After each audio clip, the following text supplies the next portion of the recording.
Hola, mis amores. Welcome to today's episode of the Self-Trust Podcast. I'm your host, Nory Pouncil. In the Self-Trust Podcast, we talk about how to trust yourself, how to live the life you envision for yourself, and how to embrace your feelings so that you can enjoy your life right now. So today we are talking to JP. He's back. Hey, what's up, everybody? He decided he wanted to come hang out with y'all today. And we're going to be talking about releasing reactive patterns. This is actually the first stage of the self-trust system that we mentioned in the last episode. But first, how are you? Doing all right. Enjoying my weekend. Get some time off from the job. Got to recharge yesterday. No tennis this weekend, though. What is that? We'll have to circle back on that next week. It was packed at the tennis court. It's back in the tennis court a little bit. Other than that, last week, I'm just glad to get through last week. Last week was a lot going on. What happened last week? Well, we're doing a big project at work where we're basically taking all of our engineering systems and putting monitors and alarm on them. So it's the first time I'm doing something like this. So a lot of unknowns walking into it, plus, trying to lead a team.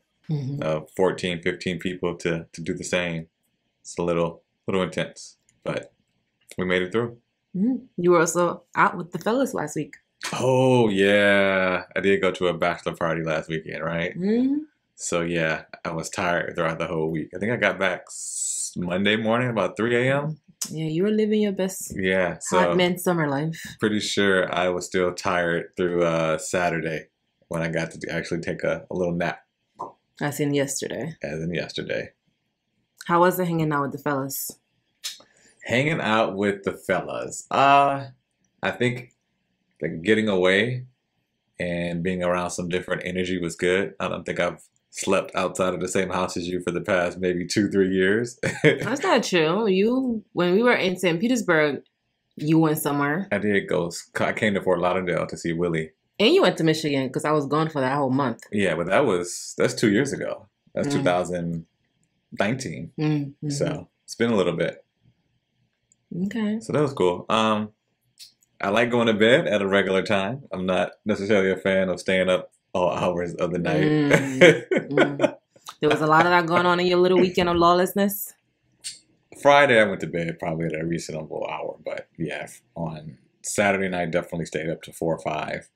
And then on Sunday we stayed up and we left about 12 o'clock to head back. And I got back here about 3 o'clock. So I was, sleeping in the car on and off for 3 hours. 4 or 5. Wow. Yeah. You really were channeling your college years here. Yeah, we were out probably till what were y'all doing? 3. We went to the gentleman's club. Of course. We had dinner and then the gentleman's club. And then we went back and just hanging out talking for a little bit. What did the men talk about? This group of men, I don't know if they talk about in particular. Lots of clowning on each other. Getting on each other's nerves probably. Anytime somebody says something, somebody is on top of them cracking a joke. Talking about getting married, obviously, because of the bachelor party. So most of the guys, they were either in a relationship or married already. And so that's where a lot of the conversations was about, advice around that. But I can't really say there were a whole lot of in-depth conversations. It was more about really a laid-back, chill type of weekend. Plenty of drinks going around. Right. The most important things. Yeah. And some burnt chicken. Yo, I wish I could see a picture of this chicken. Like, it was not good. Yeah, basically somebody forgot they were grilling and really, really burnt it to a crisp with some fire extinguisher sauce on the side. Well, there you have it.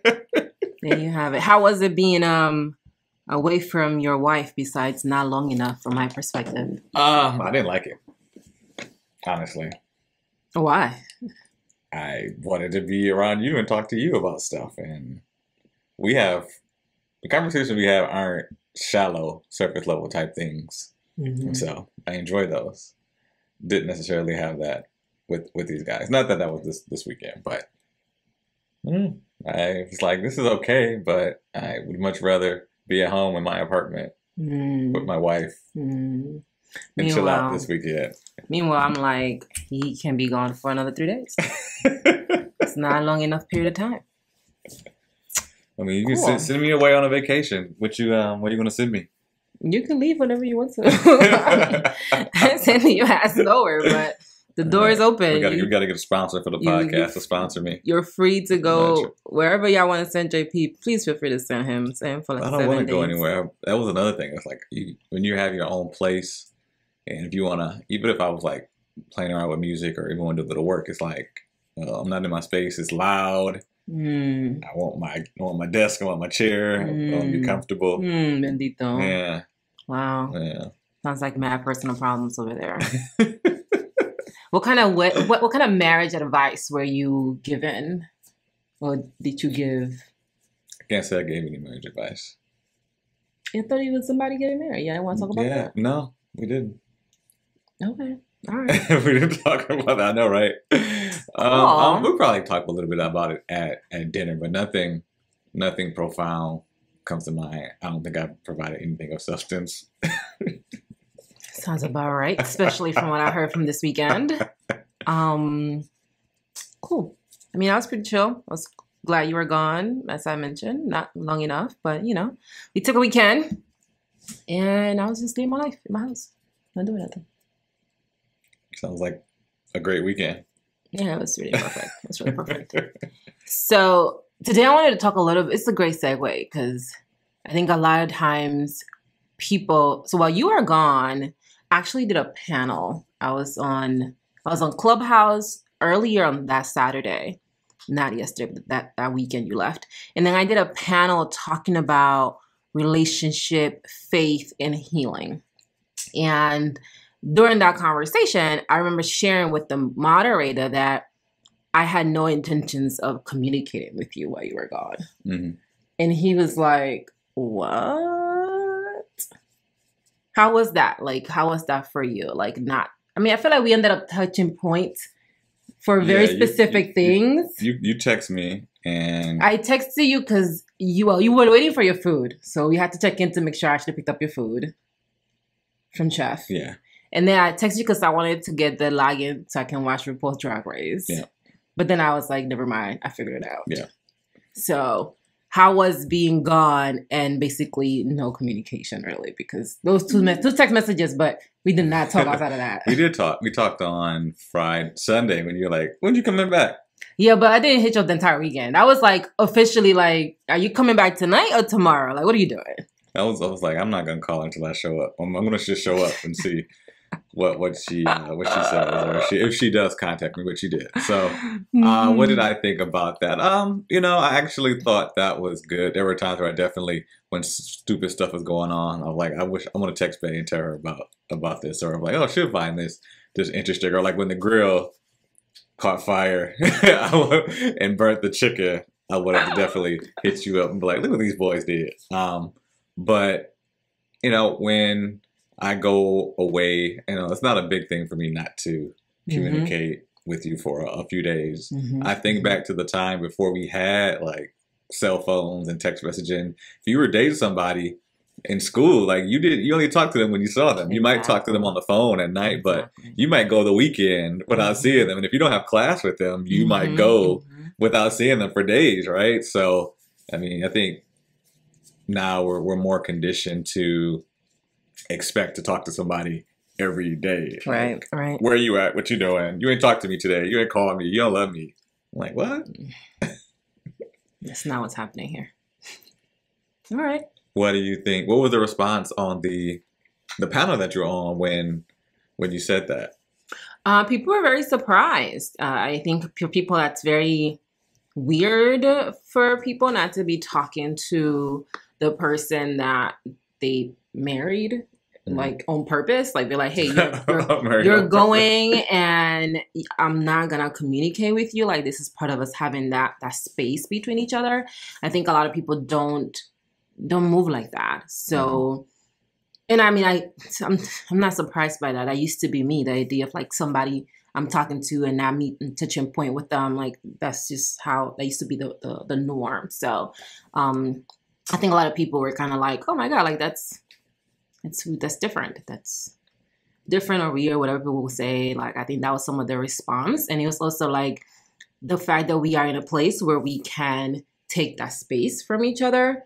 And it's not like there's no doubt there. It's just like you're trust. Out. There's trust. Like you out and I see you when I see you. And that's that.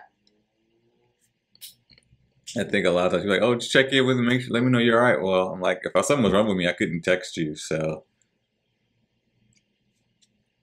yeah, that part, it's interesting because like with my sorority sisters, we've always done that. Like, make sure you get home, you text somebody, let them know you made it home safely, make sure, you know, this type of stuff. So I think that's something that we don't do. Me and you don't do that. But I still do that with my girlfriends. Like, I'll be like, yo, let me know you made it safely to your destination. But I think there's a lot of, I don't know, that might be like the male versus female upbringing. Like, you always like, I'm always good. Yeah. And that's not always kind of fear-based. I don't know if it's, I mean, imagine it sounds like there is some fear there, right? Like the idea of making sure that you made it safely.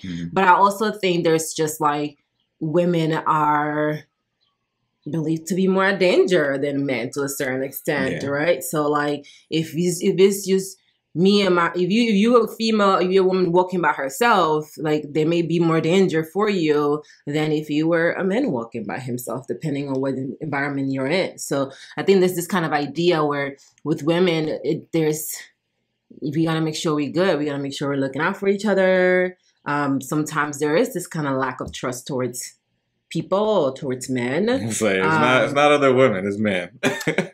Yeah, so it just gets a little like, and then, you know, this is a whole nother conversation. Like it's a whole other podcast. But like, I think there is some of that too. Like it's just those checking in on people. But you and I don't do that but we don't do that. But if I'm like, I'm going to go do something and I exit that window that you think is enough time for me to do what I needed to do, you will be like, hey, what's going on with you? Like, did you? So you don't do like, let's check in with me when you get there or whatnot. But if whatever that timeline looks like for you, you'll check in to make sure, like, what's going on? You good? Like, we're good? All right, it is good. Yeah. Which is a really great segue to today's conversation. So today I want us to have a conversation about like being reactive and releasing reactive patterns. This is the first stage of the self-trust system that I share with y'all on episode 1. So if you didn't listen to that episode, make sure you listen to that episode and go watch the video because I put all the visuals for you in there. But the first stage of the self-trust system is the reactive stage. This is when we are operating out of old patterns. So I'm curious for you on, where are you reactive? Like, are you a reactive person? Are you like, what does that look like for you? Where do your reactiveness show up? What does it mean to be reactive to you? To be reactive is to not, I'm going to start with a not definition. To be reactive is to take what comes at you and then decide to make your move. So if there's a situation that I know may happen, being reactive to me would be not preparing for that situation and taking things as they come. So how does that show up for you? How has that shown up for you in like your relationships, whether it be in platonic, romantic, or even at work? Well, I would say I probably try not to be very reactive, which I'm actually doing some reading now, and it's actually telling me I should probably be a little more reactive. But I typically like to have a plan, know what's happening going in. So if you're even talking about relationships, in my mind, I have a thought. All right, here are the boxes, here are the checks that I expect this woman to check off. And if she deviates from that, well, I know which path to go down. It's not really reacting. It's already the plan is already set. It's A, B, and C. If it's A, B, and D, all right, well, is D, can we live with D? If not, make that decision as needed. That's interesting. So when you say you want to be more reactive, what do you mean by that? I don't know yet. I'm just reading about it. Okay. I'm starting to read more about human design. And in human design, particularly for my type of personality, or I'm totally brand new, so I might be screwing up all this stuff. But it's saying that, I'm the type of person who I need to see things, observe, and then figure out, all right, now that I've seen how things operate, I've taken what I think is real or my thoughts, applied it, seen it in the world. Let me take that back and then really figure out what it is that I'm meant to do, who I'm supposed to be, and my path in life. So, and I would definitely agree with that, because I've done, I won't say a lot of different jobs, but I've tried different things. I worked as an engineer, had my own business. I've done business analyst, been a consultant. All this kind of similar, but each of them are different. And so, I've kind of like, all right, I like this part, but I don't like this. I like this part of this job. I don't like this. So I haven't quite figured out what it is that I would naturally, have the energy to do. I'm pretty good at everything that I do, right? So I can focus regardless of what it is. I do have an inherent, I want to get this done. I want to do a good job. I want to avoid the shame of not looking good doing this job. But, what is it that actually drives me that, I can get up in the morning and be like, you know what, I don't feel like it's a slog, I'm trying to get this. I'm not having a case of the Mondays all week long. It's like, all right, I'm excited about doing this work. I have the energy and I feel fulfilled doing the work. I feel satisfied doing the work. And I think a lot of the reading I've been doing around Jordan Peterson lately, he's kind of exposing this kind of area of things that I'm interested in, around like looking at different sides of arguments and really coming up with maybe not I guess the closest thing to the truth. And I typically think that whenever there's a conversation, there's two sides per se, but the truth is typically a combination of both. Right. Just really depends on your perspective. So I think I want to have more conversations, do more reading, that I can explore, the two different sides of a issue, but then why are the two sides in opposition of each other? What is it about us, humans, human nature, just being people who are in this world together? What makes us so different that, it could be one topic and people can have so divergent points of views? That was a lot. There's a lot of things in that that you just shared.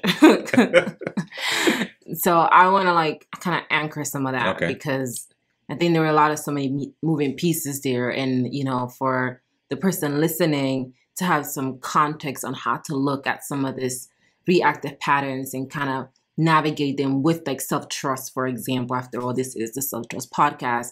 I think it'll be helpful to just anchor some of that. So when I talk about reactiveness in the context of the self-trust system, I'm essentially referring to, you have a goal.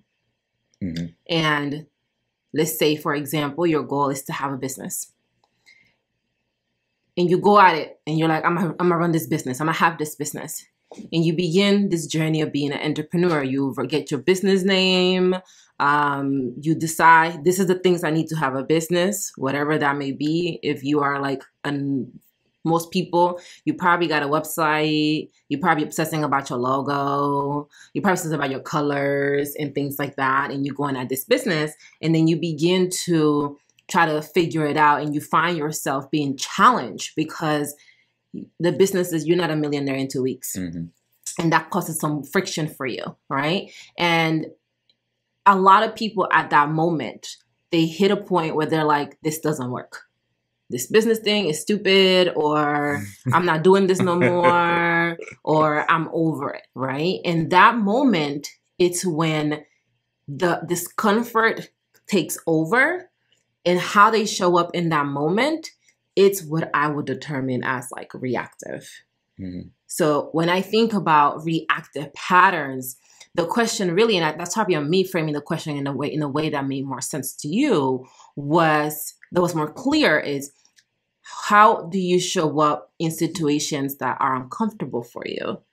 Like, is there a reactive nature to show up in a specific way versus taking the time to really evaluate things before you take action, right? So, for example, continuing with our business owner example, let's say you're talking to someone, a potential client, and they're telling you no, instead of taking that personally, are you then taking a step back and being like, okay, maybe it's not about, instead of me making it about me, instead of me reacting to this situation because I am just operating out of all my old patterns, how can I view this in a way that I don't ignore that there are some things going on here underneath the surface that are having an impact on me and how I'm choosing to show up? So in the context of the self-trust system, the reactive stage, if you want to exit that stage, it's all about acknowledging your feelings, right? And it sounds to me like you're already doing some of that, especially with your work looking through this human design stuff that you're reading through, and not just human design, but all of the wealth of personal development work you've done over the past XYZ years, looking at yourself and being like, is there a place here where I'm not acknowledging my emotions? I'm not acknowledging my feelings. And instead I'm operating out of a space where I don't even want to address that. So I'm moving like someone that doesn't feel these things that are very real to me, and are having an impact on how I show up in a certain space. Yeah, I definitely acknowledge them. Like, they're there. The feeling is there. I know it's there. And so if we're talking in the context of in your example, doing a sale. So say I'm on a sales call and I'm getting objections. So typically I have a script. So in that case, I'm prepared with responses. But then there are cases where, you know, you may feel like, oh, this person is on the edge. They're still saying no, but there's something else here. And, you know, in those cases, I do acknowledge that at times I may start to say things that go off script, right? And so I do become, you know, reactive to their emotions because, you know, depending on the energy they're putting out on the call. You know, I remember particularly earlier on when we started our businesses, and I was talking to people about helping them with SEO and doing some ads. And there was one gentleman who came on the call, and he didn't want to work together. He basically wanted me to work for him. And I remember that conversation and the tone of that conversation elevating as we started talking. And so typically you want to be cordial on these calls, right? And be friendly. But it was at a certain point where I was just like, you know what? This ain't going to work. I'll talk to you later. Have a good day, sir. And that was it. So that was you stepping into the reactive patterns in the midst of the discomfort. Yeah. That was earlier on my business model. I would say later on, not so much of that. But I definitely, you know, you get to that point where there's silence, right? So silence is uncomfortable for everybody. And so when you have that silence, you're also thinking, you know, they're also thinking. And so you're thinking about what are they thinking about and what's going to happen after this silence is over. Are we going to go to the next step, or is it still going to be an objection? So when you are in those circumstances, right, like how do you navigate that? Because we're talking about self-trust. The idea of trusting yourself comes really into question when things get uncomfortable. It's when it's time to do something that you know you want to do, but you may go against the script. You may go against the norm or whatever that may look like. And it's like, okay, well, I'm with this person right now. This is getting a little uncomfortable. They say I gotta keep going, but I'm trying to stop. Like, how do you navigate that journey of trusting yourself when it is uncomfortable to trust yourself? I think you said it. I keep going. That's my default. Is to stay the plan. You created a plan. Just stick with it. We can reevaluate what happened afterwards based on, you know, the outcome of the conversation, in this case of the sales call. But the way that I react is by staying on plan, staying focused, even if, you know, deviating from it may you know, in hindsight may have been the correct thing to do, I typically, this is the plan, stick to it, and we'll reevaluate later on. But I typically don't, and because I have the system in place, that's what I trust, and I created the system. So it's not necessarily me not trusting myself. It's more of I trust myself enough to make a plan, and then I trust myself to improve on that plan at a later time. So it's, yes, right now it may seem like, hey, this is not something that's going well, but that's just part of the process of getting better and improving. And you know, the more the ability to develop that self-trust is to go out and put your ideas out there and see, you know, are these ideas valid? Am I on the right path? And if not, you go back and say, all right, let me reevaluate the process that I'm using to develop my trust, or to develop the tools that I'm using to create these systems. And so let me fall back on, all right, can I trust in the tools? Can I trust in my process? Can I trust in the work leading up to the sales call in this case to get me to move forward? I think that's an interesting point, because a lot of times people have tools, or they have developed tools, or they're using tools, but they don't trust these tools. And they're questioning whether these tools work or not. Why do you think that is? Why do I think they question the tools? If they put a process in place that they want to follow, why do they question it? I think there's a lot of subconscious patterns there that kind of kick in. Like the heart of the reactive nature of us as people tend to be those subconscious patterns, tend to be the things that are operating in autopilot that we don't have to think about. Like being reactive doesn't have to be a good or a bad thing. I don't believe there's a good or a bad thing. There are just things that lead you to different outcomes. Like in the morning when you're brushing your teeth, that's a reactive thing that you do. You don't think about it. It's just, you just kind of do it. You just brush your teeth. But I think that when it comes to putting tools together that you don't use, a lot of that have to do with the subconscious patterns that have an impact on how you utilize those tools. So for example, you may, like as a business owner, right? Like you'll be like, okay, I put together this sales script and I'm going to use this sales script for my calls. And then maybe you're like, I'm going to use the sales script, but then you use the sales script once or twice and you don't get a specific outcome. Now you're questioning whether the sales script works. Now you're questioning whether, you know, and if you have questions around your worthiness, if you have questions around your ability to execute, if you're lacking the trust in yourself, then you can have the tools, you can have the resources, and you can build those tools and resources. I know I've been that person, but when it comes to executing on those things, you can struggle with that, because then it's like, okay, I've tried this and it's not working, and something is wrong here. And a lot of times, particularly people in business, they have this hard timelines, right? They're like, I will need to see this progress by this level, period of time. Or, you know, if you've been working with a coach, they might be telling you, you're going to be at this stage in 30 days or in 60 days or 90 days. So if you hit that point and you haven't gotten that outcome, you start to question everything that come before that, right? You start to question the tools. You start to question the person that gave you the tools. You start to question yourself for hiring that person or paying for those tools. You start to question all these different things. And you don't always consider that based on your design and your experience and the things that you have dealt with, it may just take you longer to get to that outcome. And the tool themselves may not be the problem, but those subconscious patterns that are navigating in yourself are having an impact on your ability to execute on these tools to get the outcome that you want. So I think it does come up. This is very difficult for people, because when it comes to using tools and you're like, I trust myself because I trust the tools that I put together. So I know that these tools are going to get me what I want.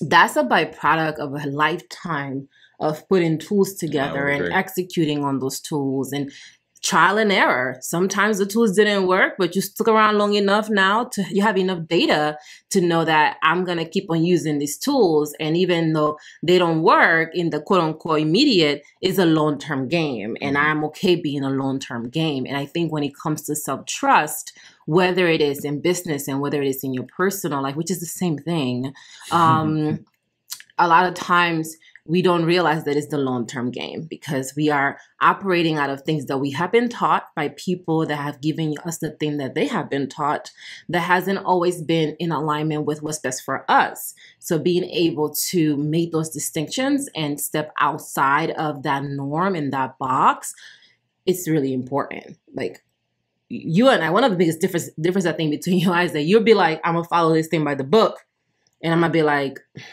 I want nothing to do with this by the book, which is interesting because I don't know that that's how I am with all things. There's definitely things that if I believe them and I think that I feel like they make sense, I will follow them by the book. I'll be like, hey, I'll lean into my obligerness and I'm like, hey, we're doing this in this way. Even if I'm tempted to be like, how can I have my own spin on this? I still will predominantly follow those things. Like pole dancing. That's something that I'm very like, I have a lot of room to be creative with pole dancing too, but that's an example of something that I'm like, I'm going to go to someone that teaches how to do this. Tennis, I'm going to learn from someone that teaches how to do this. I think something you said was that you believe. Yeah. It's believing in your ability to execute on these things. And really, I will even say before believing, wanting to do these things, right? Like I think how you show up to things, how the energy you bring into the space has a huge impact on your ability to execute on whatever you're executing. So if you're questioning, why am I just reacting to my triggers? Because when we get into the reactive pattern conversation, we're essentially talking about reacting to your triggers. And a lot of people are like, this triggered me, I just reacted to it. And I don't want to be like that. I want to be more responsive, which is the next stage in the system. They struggle a lot because they just catch themselves after the act of reacting and not before engaging in that behavior. So it can be very difficult to do that because if you're like, I'm constantly reacting and I want to stop reacting and you're getting frustrated because you're constantly reacting, then you don't have enough separation so that you can see yourself reacting and give yourself the grace to shift out of those patterns over time. You're not going to start reacting to something overnight. It just doesn't, this doesn't work like that because you're used to reacting to it in that way. If you find something funny, you're not going to stop finding it funny. Like you find that shit funny, you're going to be laughing the entire time. So I think a lot of times we don't give ourselves that grace. So I wanted to get into acknowledging our feelings because I know you mentioned that you acknowledge your feelings. What does that look like for you? How do you acknowledge your feelings? Well, my feelings typically show up before the actual event. So before the trigger. Before the trigger. So the trigger is planning for the event, right? So there's typically probably some anxiety that comes around it. So we're talking about work last week. So I think it was a little stressful last week because the weekend, I really didn't get that time I typically take to prepare for the week. So it's like, oh, what's going to happen? I may not be exactly 100% prepared for all these meetings to talk with my teammates about these things. And I may have to stay up late, wake up early in the morning to get some of that stuff done. So typically, and I think this is probably for everybody, it's usually the thought of going into something. So I'm just using an example of going into like a speech or something. It's the thought of, oh, what are they going to think about me? Am I going to mess up? Am I going to be on top of this? And when you're in it, you're not really thinking about it, right? You're executing on whatever plan you have, you're executing on it. And then typically when you're done, you're like, oh, that wasn't so bad. And I'm like, oh, I can do that. It wasn't nothing, right? So I think for me, that's when a lot of that shows up in the beginning, which then allows me to prepare so that when I'm in the middle of it, I don't really have any issues. So for you, the trigger is preemptive, right? So you catch the first trigger. So instead of being like, I'm gonna wait till I'm in it, you're like, how can I? Yeah, the trigger question is probably like, am I prepared? Right? Like, am I ready to do this? And it's like, no. All right, well, what's going on? Why am I not prepared? Blah, blah, blah, blah, blah. All right, let's make sure we get prepared by addressing those things. And it might be a feeling. It may be just, I'm prepared, but I still have a feeling in my stomach. I got the BGs about, doing this. This is in front of VPs. This is in front of directors. This is in front of the entire organization. And, you know, and in those cases, it may not be necessarily a plan I can go to that says, oh, this specific step is going to alleviate that pain or that feeling. It's here, and you know when you get in it, it may still be present, but you know you still have a job to do. You still want to deliver. At least for me, I want to deliver at a certain level. So I've done this. I'll probably go back and say, hey, I've done something like this similar. What other situations have I done this, and how was the outcome? All right, well, those outcomes were good. You did all right. So you're probably going to be fine, right? How long do you navigate in that space, though? So, like, let's say you're doing a presentation or whatever, something happens, there's no time to prepare, the feelings come, you feel them in your body or wherever you feel them, and now they're here. How long does it take you to go from these feelings are here to I see the feeling, I acknowledge the feeling, and I am now back to calm state. I'm good. I might not necessarily be back to, well, it depends on your definition of calm, right? So there's, on the outside, I may look calm and seem calm. I may be deliberate in my voice and I look calm, but on the inside, I still may be like, I don't know if this is right. I don't know what's going on. My armpits are sweaty. That's probably the thing. I'm sweating. And yeah, that's typically how I would arrive to that or deal with that. And how long does that journey take? Like, do you know what your timeline is from I feel this, I'm aware that there's this feeling here, I acknowledge this feeling here, like I'm in the flight or flight response trigger situation, to I'm like, you know what? It's fine. Everything's fine. Everything's fine. Everything's fine. Well, I mean, everything's always fine. So to not having the feeling is what I'm Well, the feeling doesn't go away. It never goes away. I have it for everything. Like this week, I'm preparing. I went to the grocery store. I was sitting down for a little bit. I'm waiting and I'm preparing. I'm reading my notes from last week and I'm writing out the list of things I need to do this week. So the feeling is always there. It never goes away for me. And that's the feeling of wanting to be prepared. Yeah. That's not the feeling I'm talking about, though. Okay. Like, I'm talking about I am in a situation. I don't feel like I'm prepared for this situation.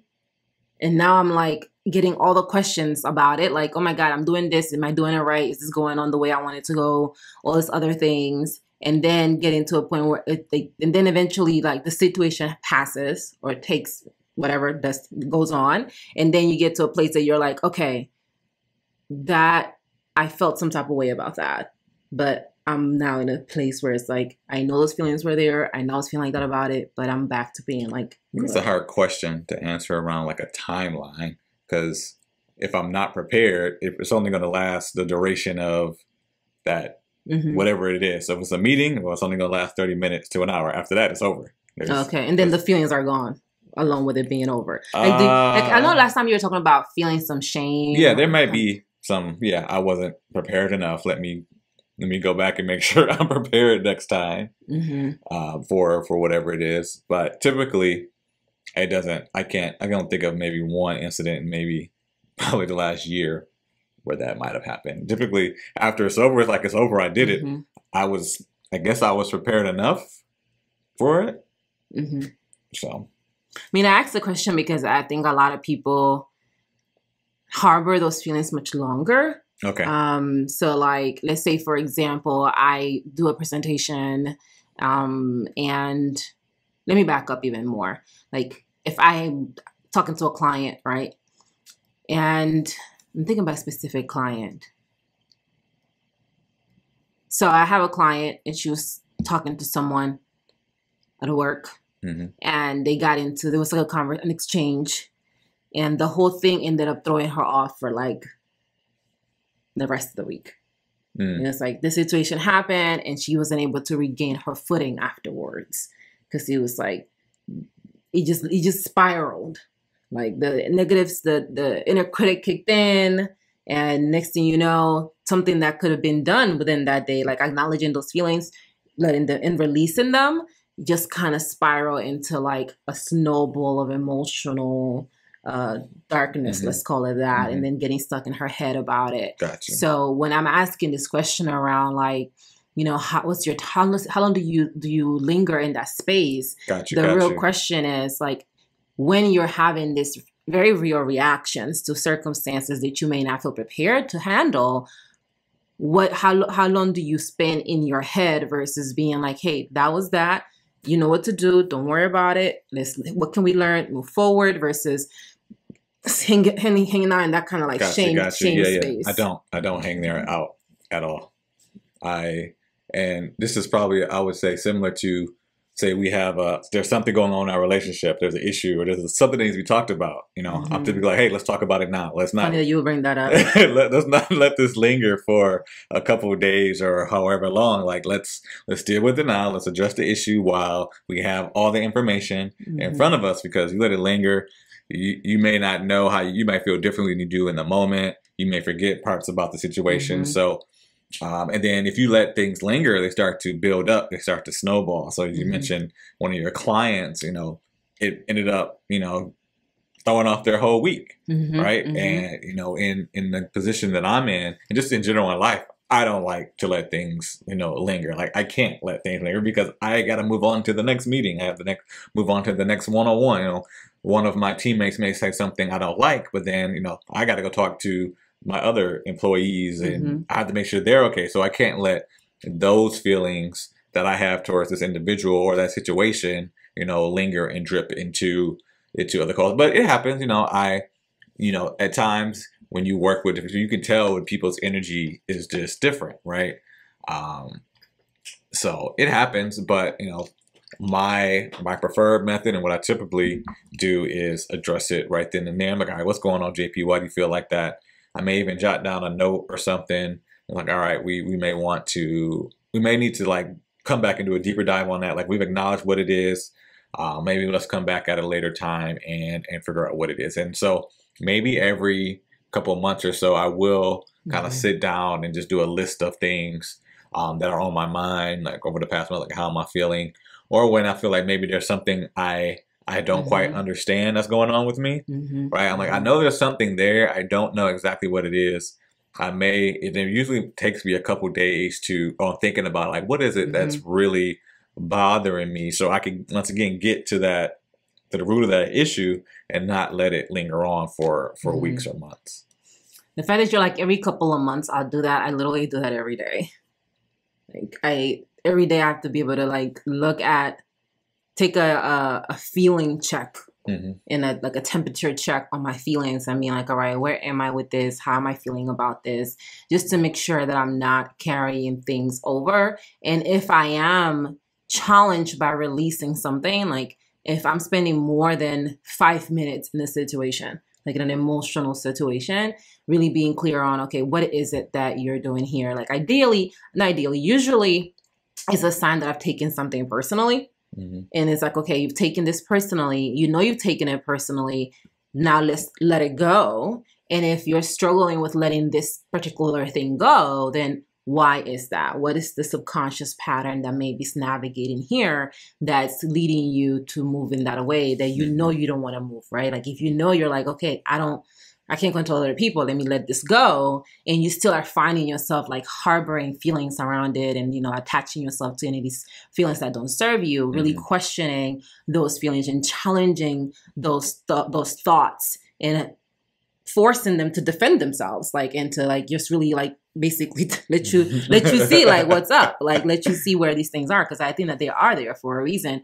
So being able to not take those things personally and not see those things from that perspective is something that I find it to be very, very important. And if you are in this first stage where you are reacting to triggers and you're doing it in a way that you're not at peace with, where things are happening and you just being erratic, or you want to be more calm when you show up to situations and you're having a tough time letting them go, is usually a sign that you've taken something personally. And when you take things personally, you're operating like a victim. You're operating like, hey, this is something that's happening to me and poor me and all these things.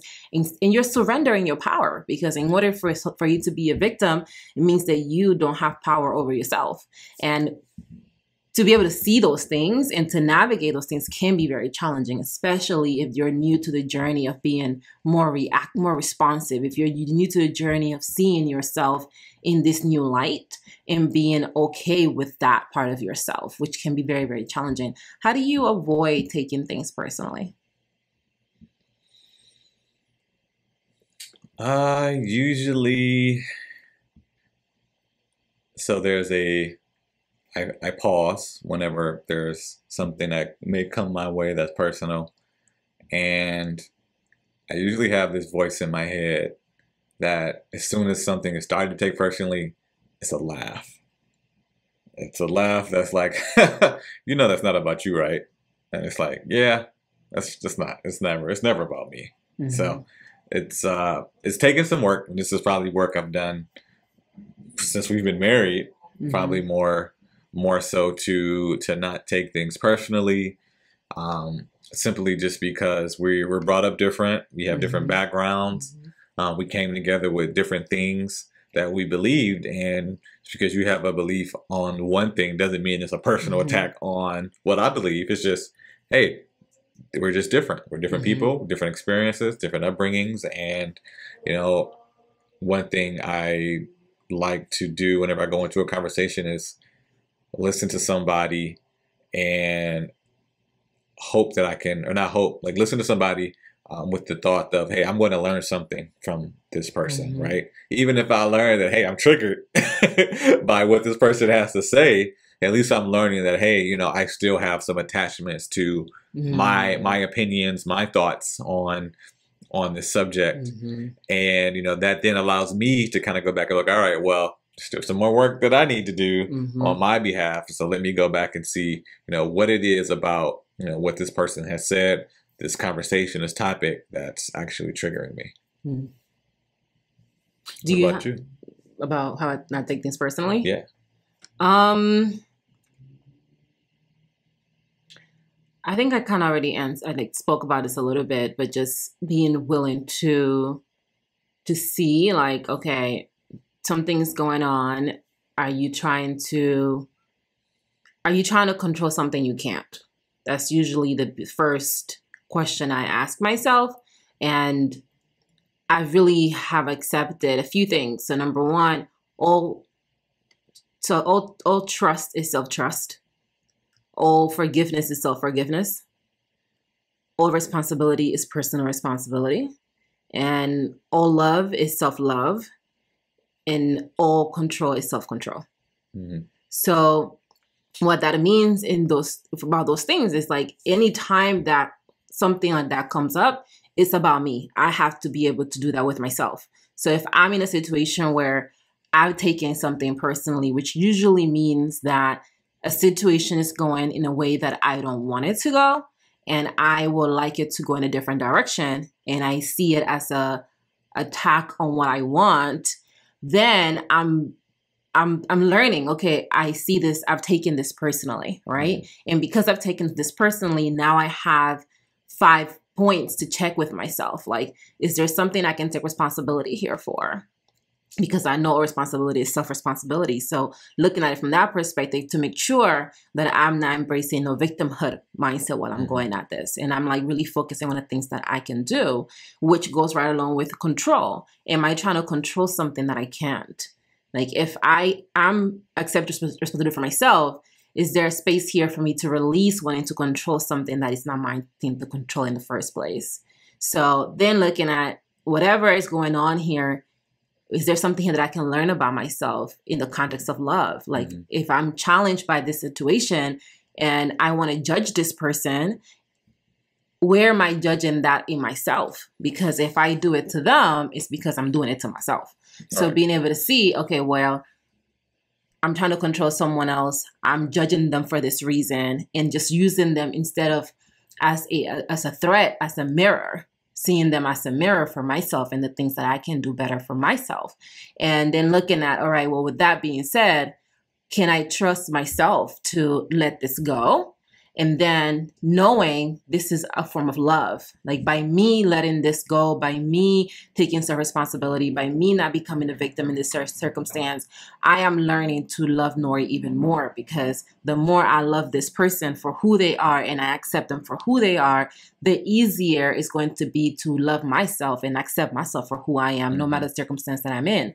Now, this is obviously sounds really pretty and cute in theory, and in the moment, and polished in theory, but in the moment, it doesn't always come off like that, right? So sometimes it's really taking that space and being like, checking in. Like sometimes that checklist doesn't kick in right away. So really being like, all right, I see the feeling. Initially, I would do my best to like just create some separation between the feeling that's in the body and myself as a conscious being, so that I can know that this is not me. Like this is a feeling that's being triggered, but it's not who I am. It's not, it doesn't encompass my existence. Mm-hmm.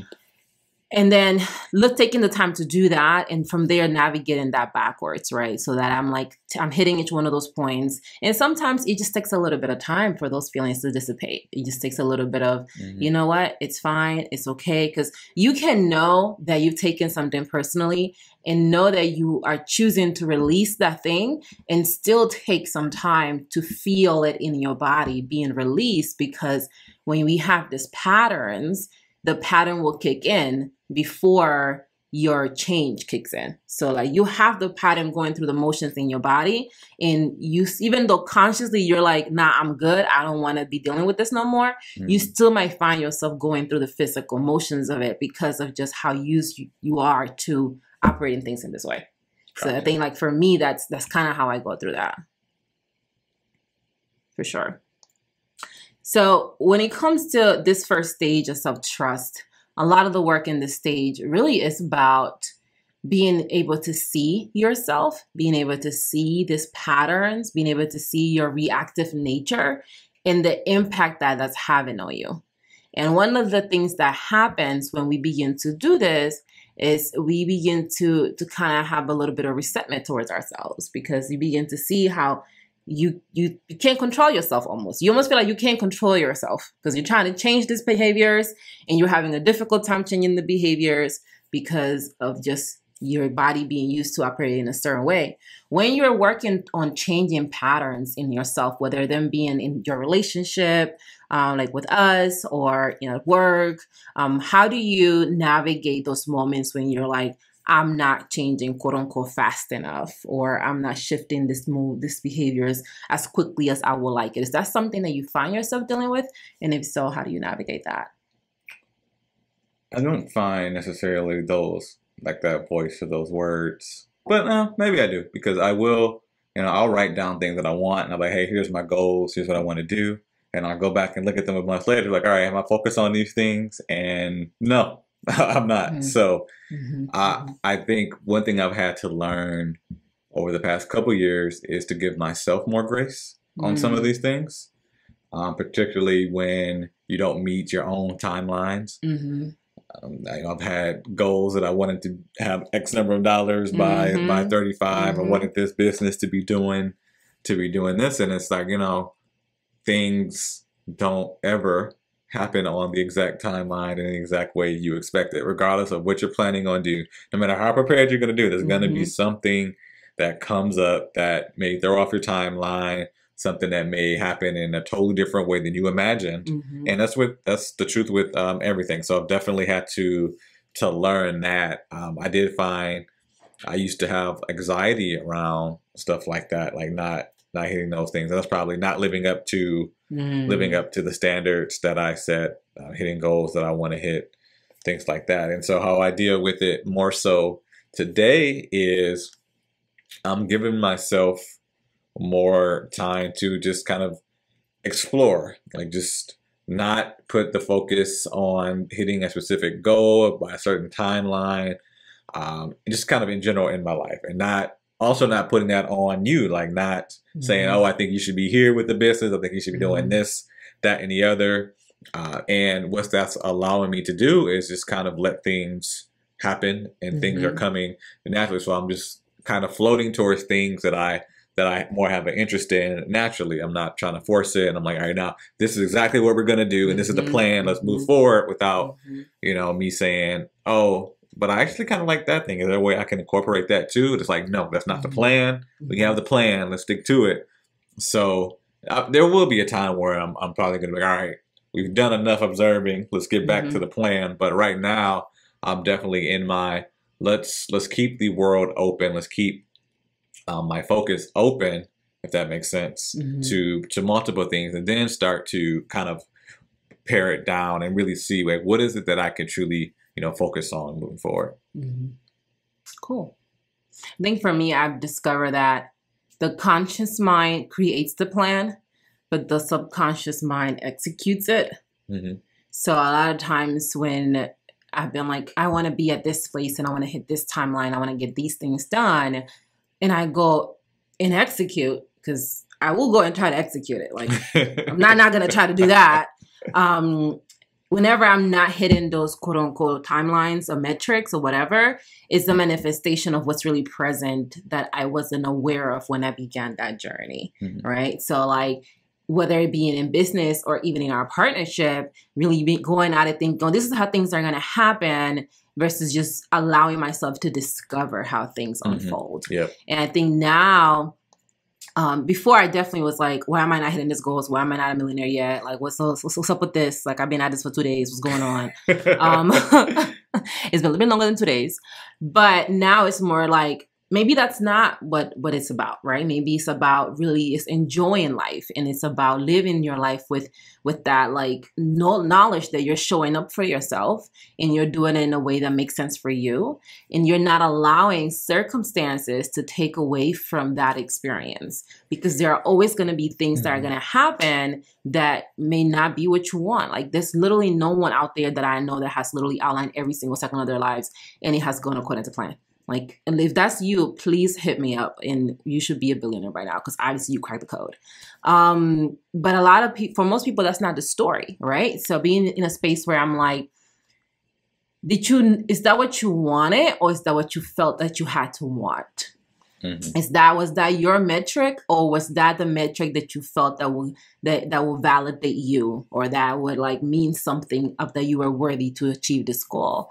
And instead being willing to say, well, you know what, this is what I thought I wanted to do, and this is my timeline, but I am available to God's timeline, or to, God's timing, or whatever that looks like. Because a lot of things that have happened in my life that have not happened in the quote unquote timeline that I wanted to, have been a blessing. It's been an amazing thing that those things didn't happen, because I have gotten to see things about myself that I wouldn't have seen before. So like in the context of business, not being a millionaire yet has allowed me to see some real subconscious stuff that I've been dealing with, that it's very critical that I address for me as a partner to you, as we talk about expanding our family in the future. Like, these are things that that will really serve me more so than the financial contribution to address beforehand. So I think a lot of times I've gotten really caught up with like, I'm not getting what I want in the timeline that I wanted,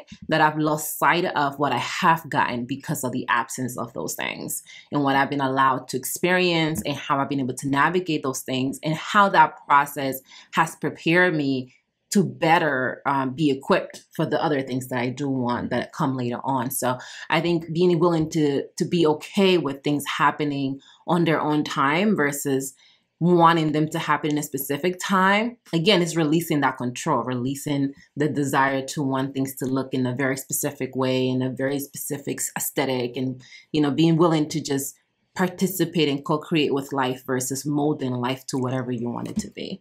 I think that's been a big part of my journey. Co-create with life. Co-creating with the universe. So as we wrap up this discussion, I'm curious from you, like, we talked a lot about reactive patterns, which really are the patterns, at least from my perspective, that come down when you're talking about the subconscious, right? You have your subconscious, and the reactive patterns live there. They just do whatever. They're the first thing that comes to your mind, right? So for you, I think that we can get to a point where the reactive patterns are so aligned with who we want to be and how we want to operate, that they're not an issue. Like your reactive nature becomes to be calm in a situation like that. Your reaction is not to react. Your reaction is not to react from a space of neuroticism or whatever the term is, but your reaction becomes, no, this is how I'm going to move. So you hit a new point where it's like, my new reactiveness, it's like my old goal. Like, this is just how I move. Do you find yourself experiencing that in some areas in your life now? I would probably say less. I'm pretty sure there are still some areas. Marriage is one of them, for sure. And then probably a little bit at work. Less so there, because at work, I would say it probably really depends on how much information. Again, what does my ego think going into this situation? How much information do I think I know about this or in the situation? So, you know, I still have, and that's when those preconceived notions are exposed, that show that, hey, I actually am still, you know, attached to that a little. So definitely, I would say in our marriage, they're still there. Even though I still try to have my approach to, you know, let's not, I said not react, let's not overreact, right? Because you have to, there is a reaction, right? So what's the outcome? Like, all right, I have a feeling. Where do I want to get to? Do I want to get to a point where I feel like I won something, or am I trying to get to an understanding of not only myself, but in this case, you, of how you feel about the situation,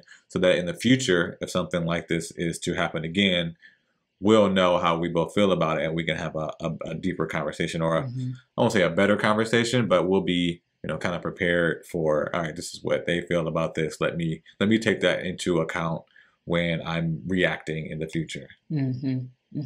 Sounds like you answered your own question, but it's cool. Whatever, you do what you want. What kind of I don't want to use the term advice, but I would say, what would you share with someone that is currently looking to be more responsive, or that wants to shift their reactive patterns to align more with the person they want to be and are struggling to do that?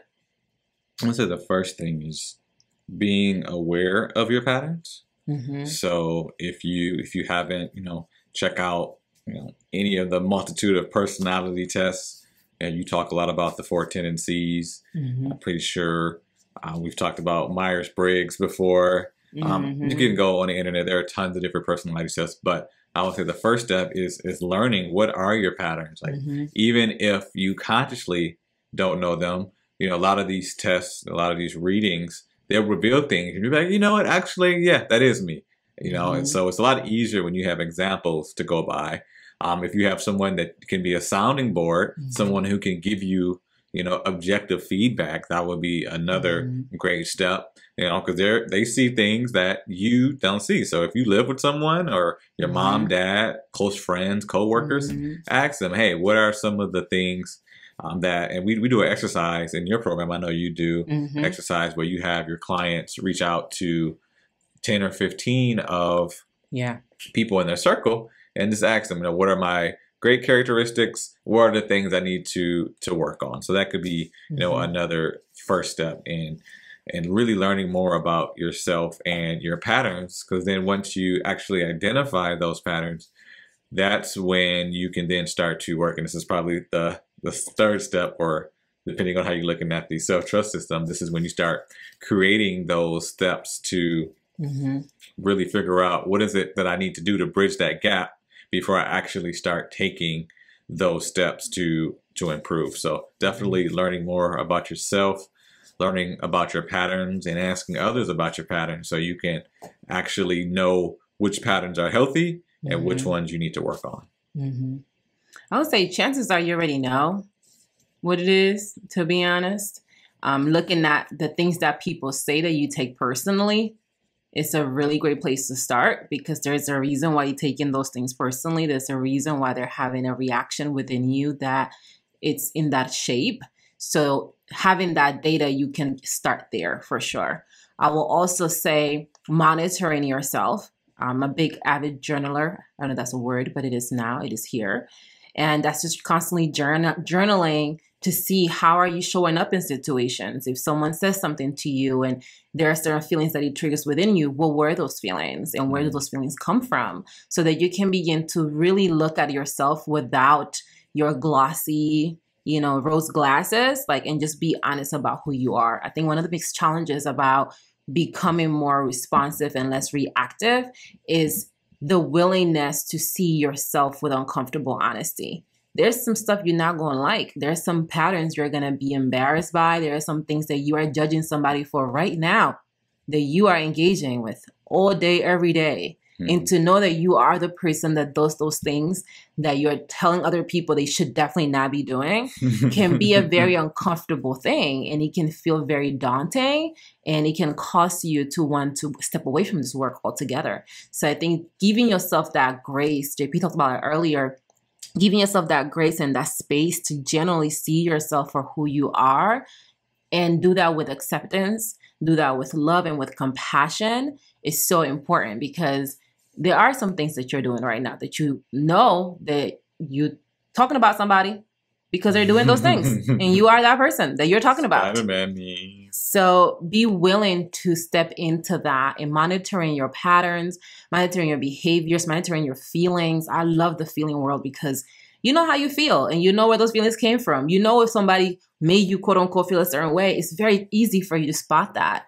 And I think that's a really great place to start, but don't leave the grace at the door. Take as much grace with you because you're gonna need it. For sure. I know you shared some tools. What is a tool you want to leave with the listeners for today's episode? The 4 Tendencies. That's my favorite tool. It's in my room. It's in the office. Okay. But the 4 Tendencies by Gretchen Rubin. Highly recommend it.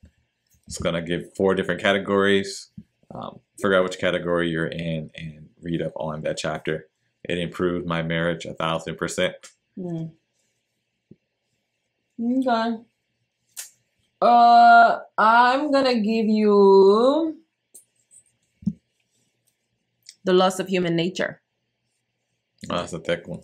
This is Thick with it. This is what I'm gonna leave you with, because I think a lot of times we're judging ourselves for being human, and we have an attitude for people, and they're just human. And this is gonna help you understand more about just what's the human like as a species.